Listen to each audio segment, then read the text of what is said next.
amar para que se haga en mí tu voluntad.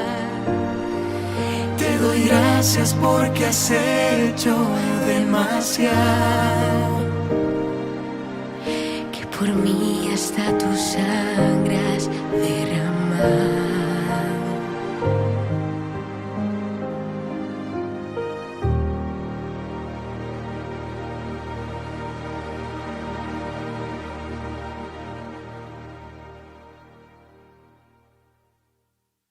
Mis queridos peregrinos, parece mentira que hemos llegado ya a nuestro último taller.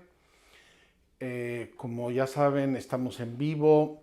Ya tengo muchas preguntas que me han ido llegando, las organizamos, las sintetizamos.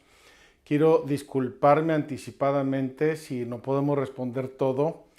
Hay muchas preguntas y muy buenas, muy pertinentes. Algunas que merecerían un jaloncillo de orejas porque son cosas que ya dijimos, pero vamos a ver si en esta síntesis que hemos hecho podemos responder. Y aquí está Berta, que está tomando notas y está siguiendo. Si hay alguna pregunta importante, me la pasas y la respondemos con mucho gusto. Les recuerdo, estamos ya al inicio de la Semana Mayor, la Semana Santa. Ojalá que la vivamos en un clima de oración, de contemplación, de unión con Dios.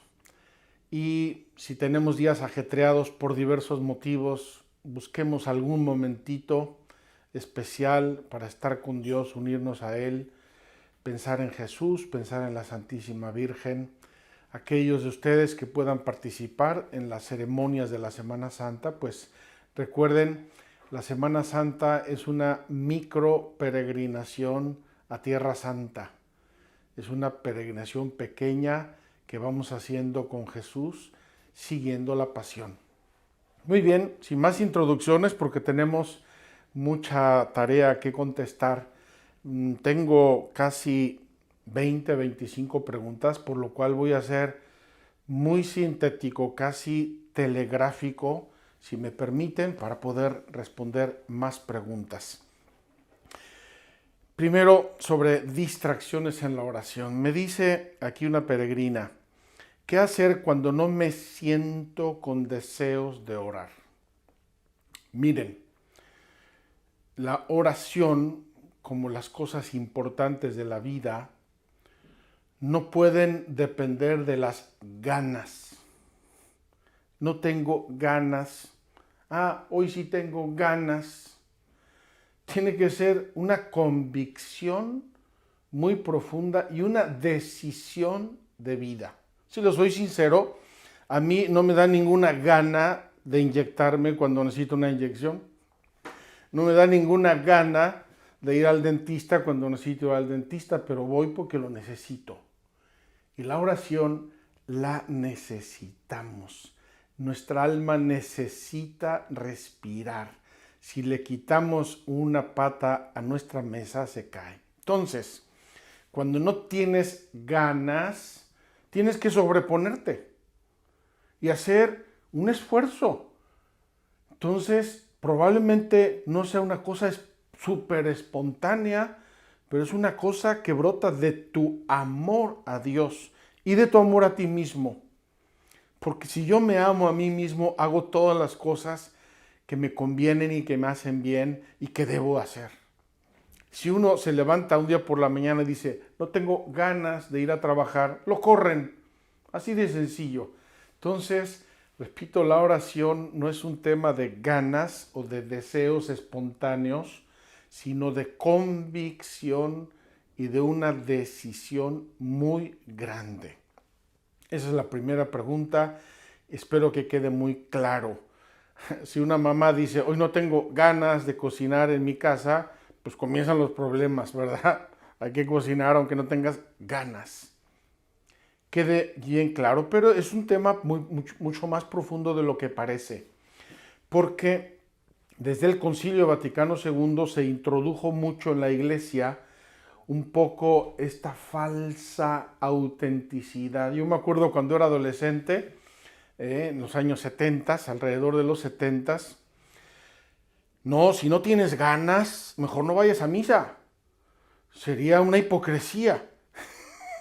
Tienes que ir a misa cuando te nace de dentro, cuando eres auténtico, cuando tal. Con esa bandera estúpida y ridícula, mucha gente dejó de cumplir sus deberes religiosos para con Dios y por tanto se alejó de Dios, de la iglesia, de los sacramentos y de la gracia. Nuestra vida cristiana no son ganas, es amor hecho obras. Segunda pregunta, ¿qué hacer para no distraerme? La única cosa que puedo hacer para no distraerme es morirme. Todos los seres humanos nos distraemos. ¿Por qué? Porque la concentración sobre un punto exige esfuerzo, exige continuidad. La respuesta más bien mía va a ser otra. ¿Qué hago cuando descubro que me he distraído? Y eso es normal, no te preocupes. No es de anormales el distraerse en la oración. Yo me distraigo muchísimo. Es normal. ¿Por qué? Cuando yo estoy con una persona dialogando, obviamente mi interlocutor está solicitando mi atención. Pero si la otra persona no está aquí, es Dios, esa solicitación de mi atención no puede ser la misma y probablemente nos falle, nos distraemos, empezamos a pensar cosas o lo que sea. Te voy a dar dos respuestas. La primera, el exceso de distracciones es una mala educación de tu interioridad.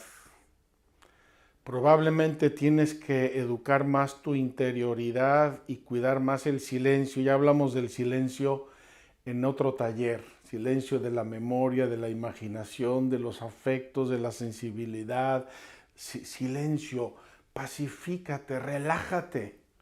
No corras tanto, el mundo sigue dando vueltas con la misma velocidad siempre. Primero, hay que educar nuestra interioridad. Segundo, y para esto, tenemos un enemigo mortal que es porque nos está llamando la atención. Ahora me mandan un mensaje de Argentina, mañana de México, pasado de no sé dónde, uno se está muriendo, el otro es un meme, el otro es un video, me hablan de las elecciones.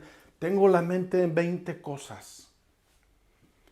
Y tenemos que aprender a tener la mente en una cosa sola. El día que pongamos nuestra mente en una cosa sola, la vamos a vivir en profundidad, la vamos a disfrutar, vamos a entrar a fondo en esa cosa sola, única. Nos han maleducado los medios de comunicación porque nos jalan la atención. No es que yo aprendo a poner mi atención en algo, sino que me la están jalando. Entonces me suben los movimientos entre la emoción, el terror, la acción, la paz, la alegría, la música. Me están jalando la atención, pero eso no me la educa. Eso no me la educa. Eso me la deseduca. Entonces, primera cosa, educa y cuida tu interioridad. Cuídala mucho. Si te distraes mucho en la oración, probablemente te distraes mucho en todas las cosas que haces y eso puede ser un tema delicado y grave de tu personalidad, de tus relaciones con los demás, etc. Segundo, si descubres que te has distraído en la oración, olvida la distracción y concéntrate nuevamente en lo que estabas meditando, reflexionando o contemplando. Ya les comenté que cuando yo era novicio, me dijo mi padre espiritual ante este problema, esta pregunta, ¿y qué hace, hermano? Y dije, pues entonces empiezo a pensar en qué estaba distraído y por qué me distraje y me sigo distrayendo con la distracción de la distracción. Y me dijo, olvide la distracción y vuelva a concentrarse en su oración. ¿Por qué me distraje? No me importa. Tengo que meditar esto y sigo meditándolo, sea una lectura, sea una oración vocal, etc. Contaban a propósito del Padre Nuestro y de las distracciones que San Bernardo le ofreció a un agricultor muy rudo. Le dijo, mira, si rezas un Padre Nuestro sin distraerte, te regalo un caballo. Ah, sí, sí, sí, sí, claro que sí. Padre nuestro que estás en los cielos, santificado sea tu nombre, venga a nosotros tu reino. Haga... ¿De qué color es el caballo? Y con eso lo perdió, porque la idea era de no distraerse rezando un Padre Nuestro. Entonces, si me descubro distraído, ignora la distracción y vuelve una y otra vez a tu oración.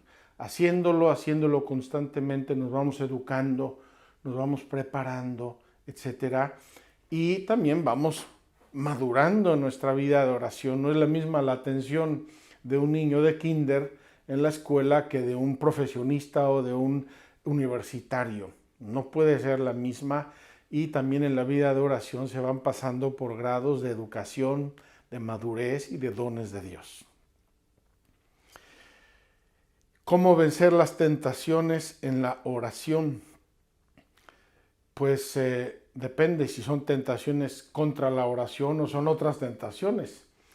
Ya saben que el Padre Nuestro termina diciendo: no nos dejes caer en la tentación y líbranos del mal. Entonces hay que insistir en la oración contra las tentaciones. Pero quiero darles un tip. A veces el orar mal contra las tentaciones nos empuja más a ellas.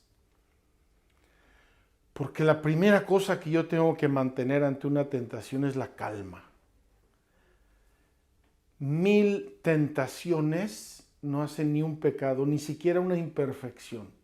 Todos, hasta Jesucristo quiso verse sometido a la tentación. Entonces hay que mantener la calma.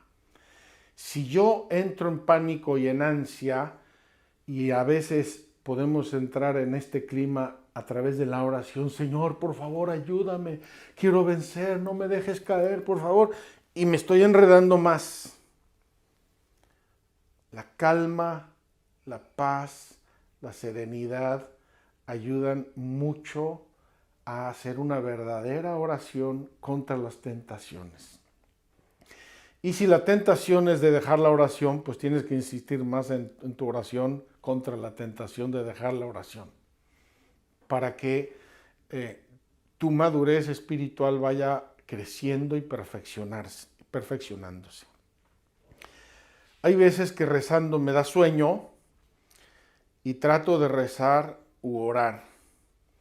¿Es tentación? No, no es tentación, es sueño. Yo no puedo decirle a mi cuerpo: deja de sentir sueño, no sientas hambre. No puedo, es imposible.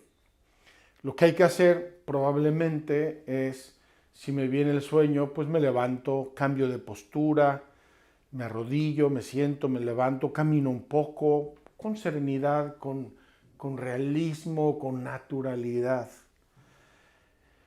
A veces puede ser que estemos tan cansados que nuestra oración sea solo la lucha contra el sueño. Puede ser.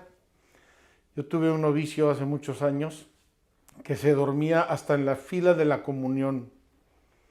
Era una cosa increíble, nunca vista. En la fila de la comunión se quedaba dormido.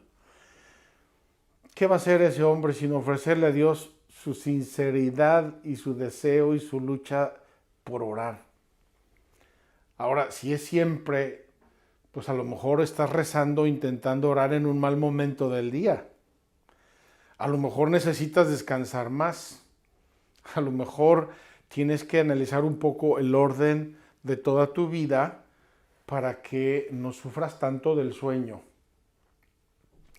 Quizá tienes una situación de vida muy difícil. Yo recuerdo una vez, estábamos en Notre Dame en una misa de una solemnidad y una persona se desmayó. Era una mujer joven de India o de Bangladesh o no sé de dónde era. Se desmayó. Después de la misa me acerqué a saludarla, a preguntarle si necesitaba algo y qué le había pasado. Me dijo: no, padre, no se preocupe, no me pasa nada. Lo que pasa es que trabajo con una persona anciana y esta persona no me deja dormir. Toda la noche me está diciendo cosas, pidiendo que la lleve, que la baje, que la suba, que la cambie, y no me deja dormir, entonces estoy muy cansada. La verdad me conmovió. Qué impresionante esa mujer que a pesar de tanto cansancio quiso ir a misa, quiso cumplir con su precepto.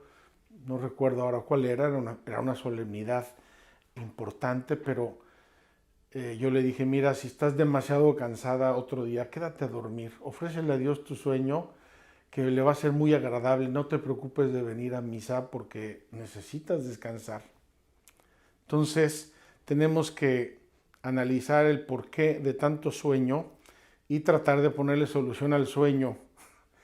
Si le pongo solución al porqué del sueño, le pongo solución a mi oración somnolienta. ¿Cómo orar? Dice, ¿es lo mismo orar que hablar de lo que sientes con Dios? Claro, nosotros no hablamos tanto de la materia de la oración. Dice, ¿es lo mismo orar que hablar de lo que sientes con Dios? Claro, la oración es una conversación con Dios. Orar es hablar de amor con aquel que nos ama, dice Santa Teresa, y lo que yo siento, lo que yo deseo, lo que me preocupa, lo que me alegra, lo que me entristece, es motivo de oración. A veces pensamos que la oración tiene que ser algo así como de laboratorio, ¿verdad? Poner sustancias, todo perfecto, con guantes, todo esterilizado. La oración, decía Santa Teresa, que a Dios se le encuentra hasta en los pucheros. Puchero español, que es un cocido, una comida, o sea, hasta cocinando encuentra uno a Dios. En todo lo que hago puedo encontrar a Dios, en todo lo que veo, lo que leo, lo que trato, mi vida, en mi trabajo, mi vida familiar, mi descanso, mis vacaciones. Yo recuerdo el Papa Juan Pablo II cuando iba de vacaciones a las montañas suizas, cómo disfrutaba de la naturaleza, cómo paseaba por la naturaleza viendo los campos, se detenía a hablar con los pastores, con la gente. Qué lindo modo de orar, de encontrarse con Dios en todo lo que hacemos. ¿Cómo sé si estoy haciendo la voluntad de Dios? Esta es una pregunta muy interesante, muy seria. Obviamente puede tener muchos reflejos esta pregunta. No es fácil la respuesta porque ustedes se pueden imaginar, hay millones de posibilidades y de respuestas. Pero vamos a tratar de empezar por una. Nada que sea contra los mandamientos de Dios puede ser voluntad de Dios. Nada que sea contra los mandamientos de Dios puede ser voluntad de Dios. Entonces, excluyan todo lo que sea contra los mandamientos de la voluntad los mandamientos de la ley de Dios. Excluyan todo lo que sea contra la caridad.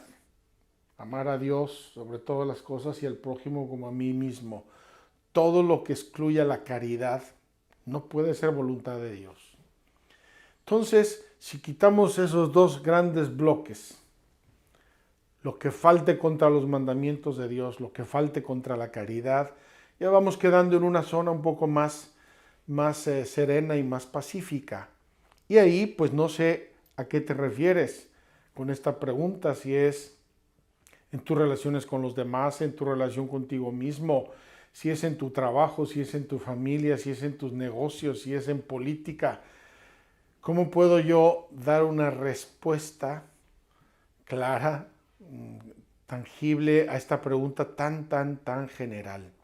Pero acuérdate, y termino con esto, acuérdate que nuestra conciencia es la voz de Dios.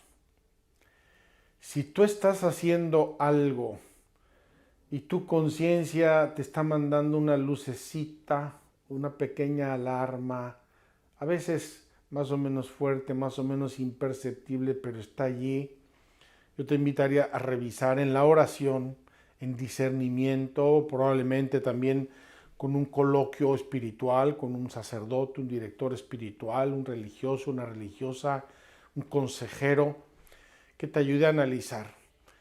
La conciencia no falla, la conciencia es un regalo de Dios y si la conciencia te dice algo, hazle caso, ponle atención, probablemente por allí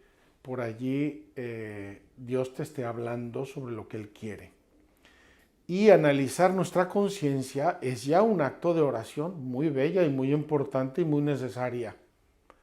Prepararme para una buena confesión, hacer un pequeño examen de conciencia diario, revisar cómo va mi vida, cómo va mi trabajo, mis relaciones con los demás, mi familia, mis amistades, lo que veo, lo que dejo de ver, los espectáculos que veo, cómo va mi conciencia, cómo va mi vida. Y eso seguramente me va a ayudar mucho a orar. ¿Hay algún lugar o postura en específico para orar? De rodillas, acostado en la cama, etcétera. Tiene puntos suspensivos. Yo les voy a ser muy sincero. Dice Jesús en el Evangelio que entres en lo secreto.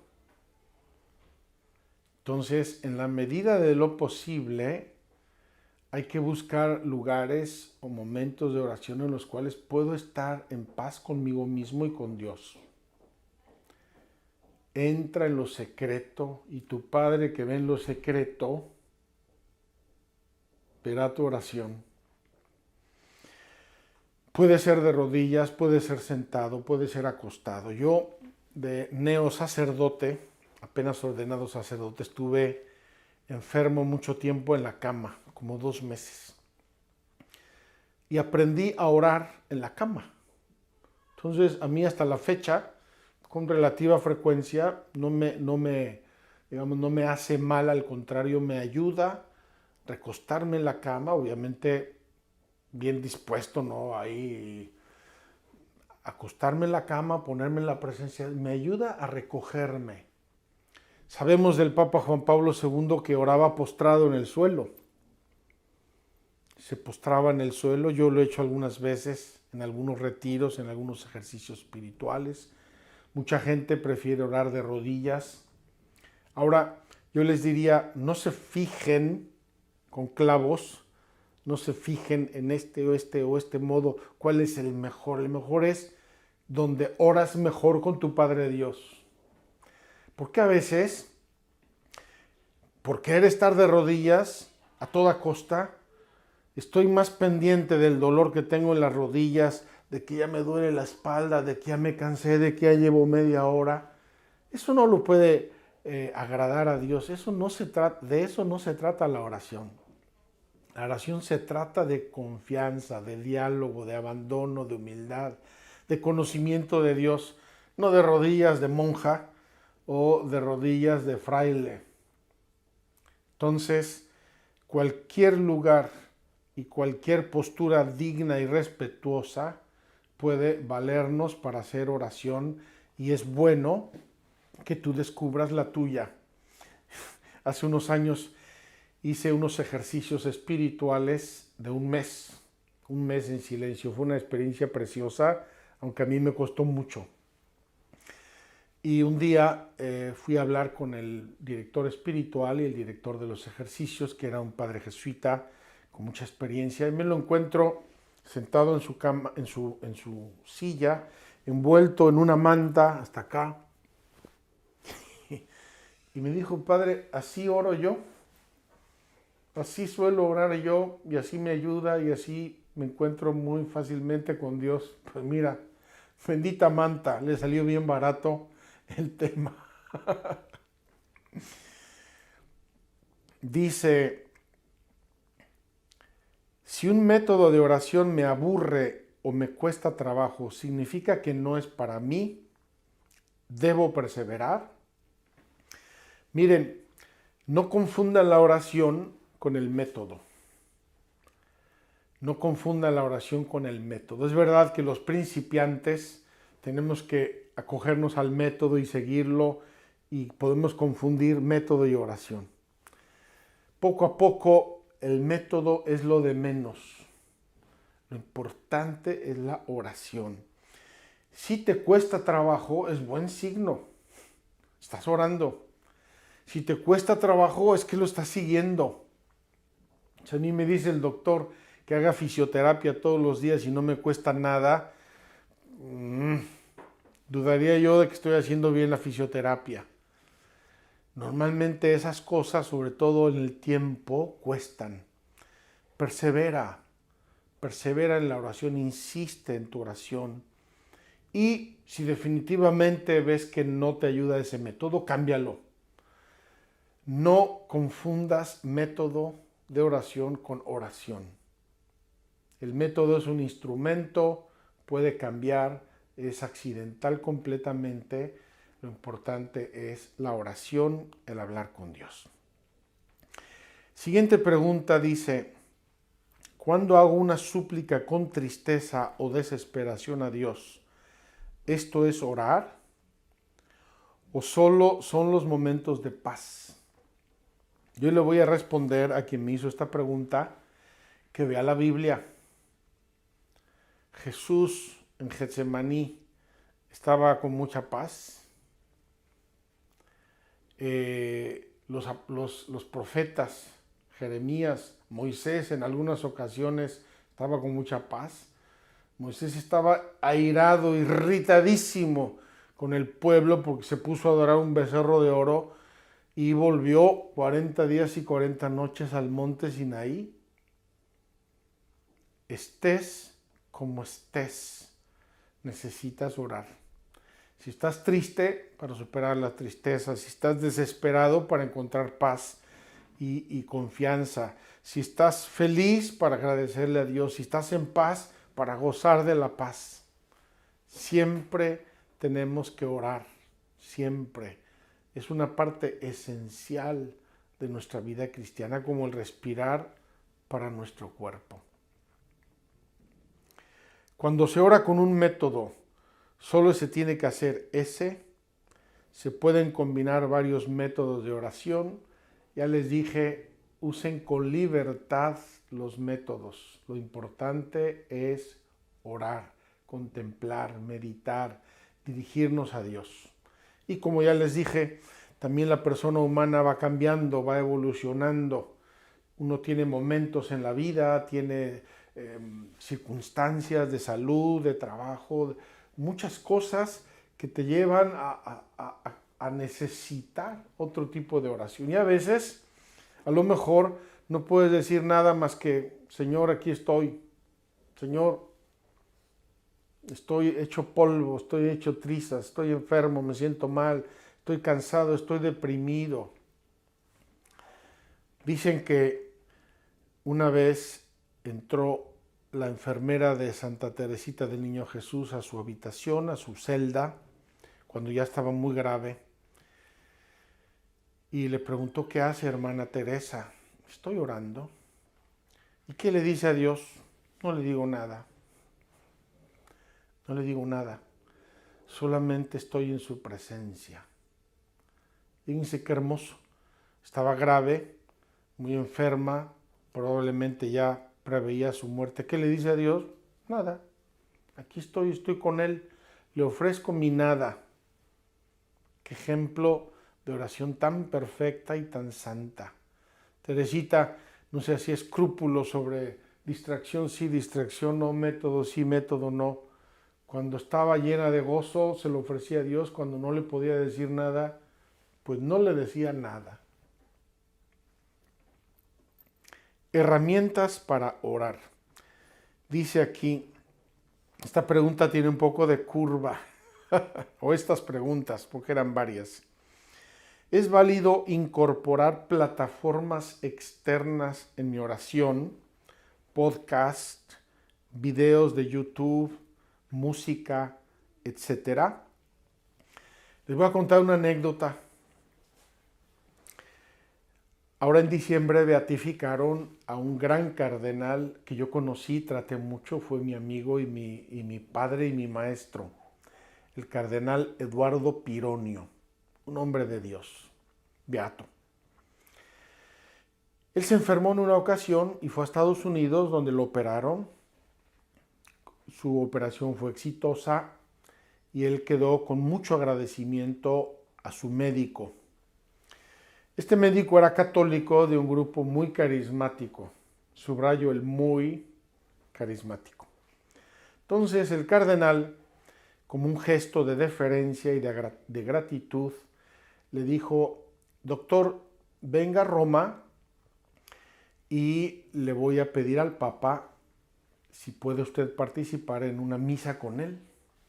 Sí, cómo no, claro. Se fue a Roma y estuvo en la misa privada del Papa Juan Pablo II. Yo estuve una vez ahí, era impresionante, me encantó.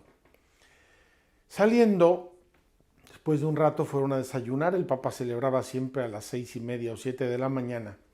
Fue una desayunaría y el cardenal le preguntó: ¿qué tal, doctor? ¿Le gustó? Y a mí me pareció el Papa como un poco aburrido. El Papa aburrido. Estaba celebrando la misa, no estaba haciendo un concierto o un party de no sé qué. Les dije, muy carismático. Esos grupos que insisten demasiado en la música, demasiado en el ambiente, demasiado en la exterioridad, tienen el riesgo de perder la interioridad o confundirlas. Si fue divertida, fue muy bonita la misa. Si no fue divertida, no me valió. Entonces, quiero responder a esto. Las ayudas externas, o como dice aquí esta pregunta, las plataformas externas pueden ser una ayuda, con tal de que no me sustituyan. Si yo soy muy emotivo y muy sentimental, y yo lo soy, y pongo música preciosa, te alabo, Señor, qué maravilla, tal, probablemente la música sea un caballito que me lleva donde yo ya no camino, sea una silla de ruedas que me lleva donde yo ya no camino. Entonces yo me siento muy feliz porque voy por el campo y voy viendo mariposas, tal, pero estoy apartándome del camino, lo estoy dejando. Entonces, una música me puede ayudar. Si necesito siempre música, si no, no puedo rezar, algo está pasando. Algo está pasando. Si yo necesito siempre un video, algo que me esté solicitando la atención, si no, no puedo rezar, algo está pasando. Porque finalmente la oración es mi intimidad. Es mi alma, es mi interioridad con Dios, unida a Dios, contemplando a Dios, hablando con Dios, agradeciéndole a Dios, alabando a Dios, adorando a Dios. Y no sintiéndome muy bien, muy contento y muy emocionado, porque la música es preciosa. Yo a veces veo personas en la capilla con sus audífonos, están en las nubes. No me atrevo a juzgar si están bien o están mal, pero no vayas a confundir un gozo demasiado sensible con el gozo espiritual de estar unido a Dios. Son dos cosas que se pueden ayudar, pero también se pueden obstaculizar. Oración de contemplación. ¿Cómo se hace y cómo se llega a la oración de contemplación? Ya les dije que la oración de contemplación es la oración más perfecta. Empezamos por la oración vocal, repetimos oraciones, etc. Seguimos con la meditación, la reflexión sobre verdades, textos, pasajes, etc. Y de ahí saltamos a la contemplación, lo cual fundamentalmente es un don de Dios. Es un don, es una gracia. Y Dios se la regala a cualquier persona cuando Él quiere y como Él quiere. Yo conozco personas humildísimas, sencillas, ignorantes, que viven unos niveles de contemplación impresionantes. Entonces es un don de Dios, pídeselo a Dios y purifica tu vida, tu mente, tu corazón, para que se prepare a recibir ese don de Dios. Porque si hay mucha basura, mucho desconcierto y desorden, es difícil incluso reconocer el don de Dios.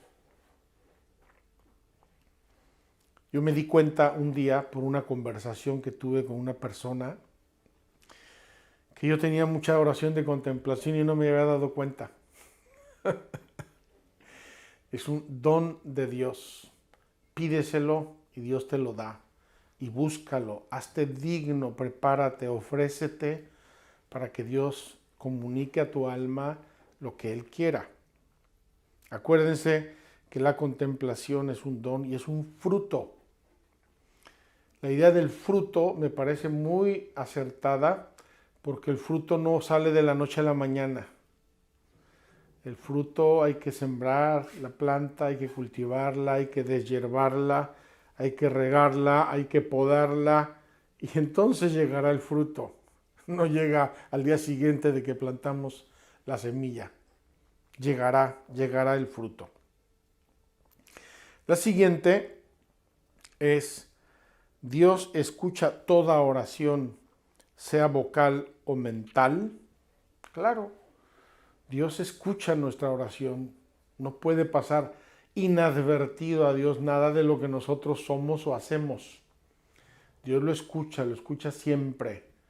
Obviamente, si somos buenas personas, fieles personas, atentas, agradecidas, etcétera, nosotros estamos más sintonizados con Dios, pero a Dios no se le pasa nada, Él sabe todo lo que pasa en todos sitios y a todas horas y en todo lugar. Dios que ve en lo escondido, dice Jesús, y Dios que ve en lo escondido, más escondido que nuestra intimidad, es difícil, es difícil. Aquí hay una pregunta que no sé si tiene un poco de curva, yo creo que sí. ¿Dios escucha la oración de todas las personas? Y abre un paréntesis. Hace referencia al estado civil de la persona o la vida que lleva la persona. Miren, a veces nosotros queremos encasillar a Dios en nuestros esquemas. Gracias a Dios, Dios no se puede encasillar ni se deja encasillar. Dios es Padre, Dios es amor, Dios conoce lo que hay en la intimidad de los corazones, Dios es el único que sabe a fondo lo que hay dentro de cada corazón. Nosotros, desde el exterior, juzgamos y entonces podemos empezar a hacer referencias a estados civiles o a la vida que lleva la persona. Esta persona, no, Dios lo puede escuchar, no. Obviamente no creo que Dios conceda muchas gracias y beneficios a quien vive una vida mala. La mayor gracia y beneficio que le puede conceder a una persona que vive una vida mala es la conversión. Y se la concede Dios si la pide. Dios normalmente, como dijimos hace unos días, que se haga tu voluntad en la tierra como en el cielo. Y en esa tierra, dijimos, nosotros colaboramos, nos prestamos, nos hacemos instrumentos dóciles de la voluntad de Dios. Si nuestra vida es completamente ajena al Evangelio por la maldad, pienso en inmoralidades de toda índole, corrupción, robo, envidia, ira, etcétera, etcétera, pues tenemos ya un ejemplo en el Evangelio. Dice Jesús: si vas a presentar tu ofrenda y en el altar te acuerdas de que estás peleado con tu hermano, deja allí la ofrenda. Vete primero a reconciliar con tu hermano y luego vienes y presentas tu ofrenda. Parecería como que Dios no va a aceptar esa ofrenda sin un corazón purificado. Entonces, esta pregunta, ¿verdad? No sé muy bien qué antecedentes tenga, no me atrevo yo a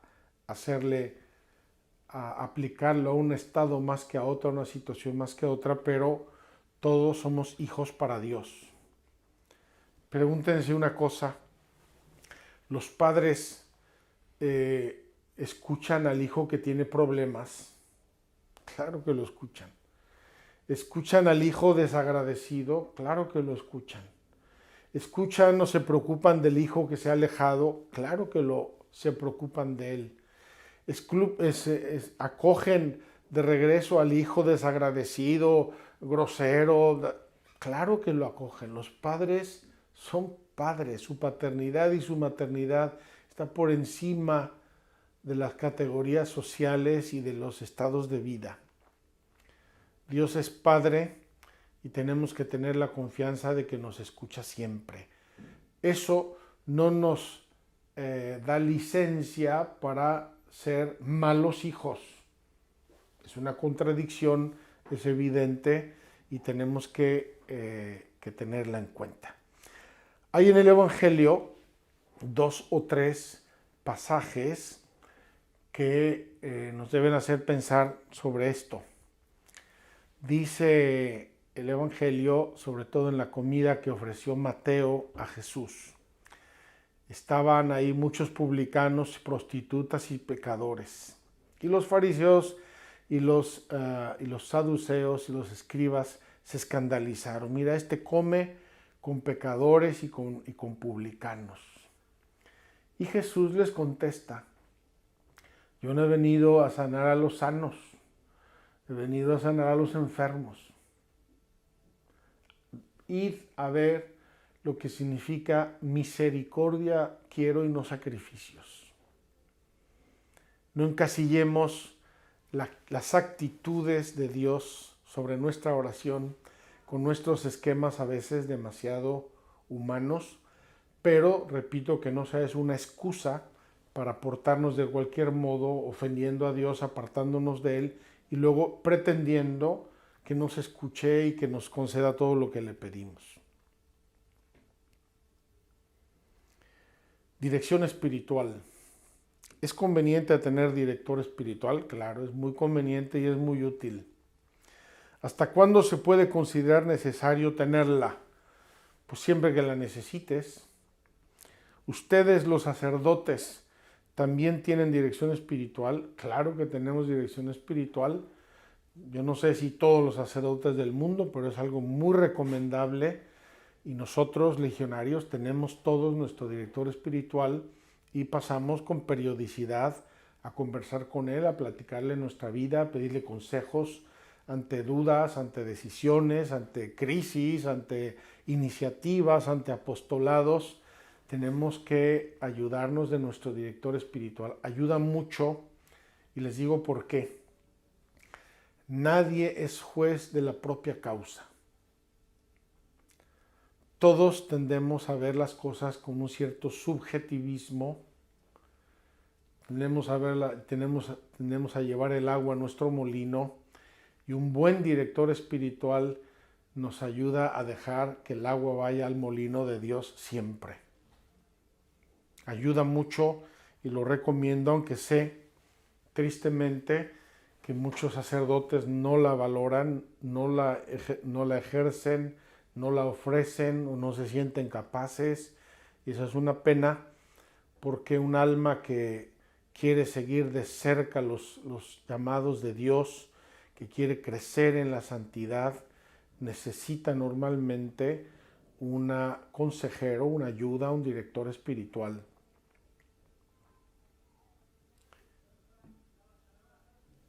Me estoy pasando de tiempo, pero quiero terminar con 2 o 3.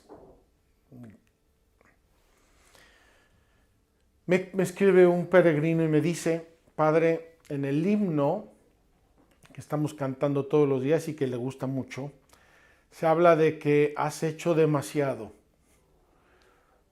dice Dios hace demasiado. Claro, ese concepto demasiado es desde nuestro punto de vista. Es decir, Dios me ha dado todo demasiado, hasta su sangre ha derramado.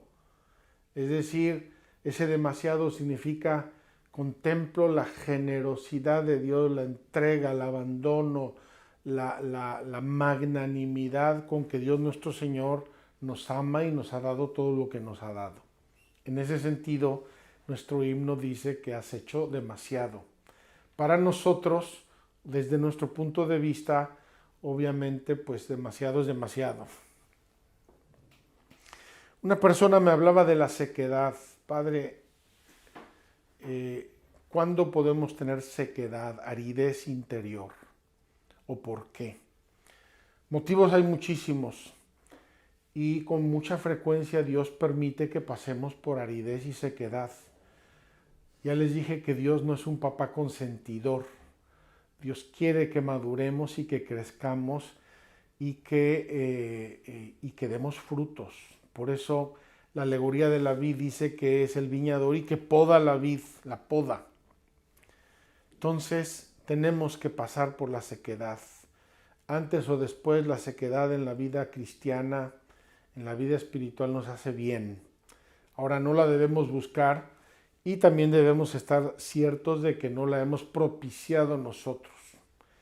Si yo soy indelicado de conciencia, si yo estoy ahí entre el pecado y la gracia, puedo caer en la sequedad y eso no tiene nada que ver con la sequedad que Dios manda y permite a las almas para su bien y su crecimiento. Me parece que ya hablamos de esa planta que crece en el Polo Norte, que crece en el hielo y echa raíces de metros hasta llegar a la tierra para poder subsistir por el hielo. Entonces a veces Dios quiere que echemos raíces en las cosas santas y definitivas y por eso permite la sequedad.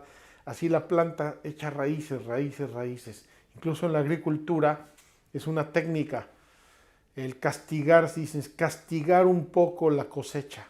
Es decir, no regarla para que eche más raíces y ya luego se le echa el riego y entonces las plantas crecen porque tienen muy buen raigambre.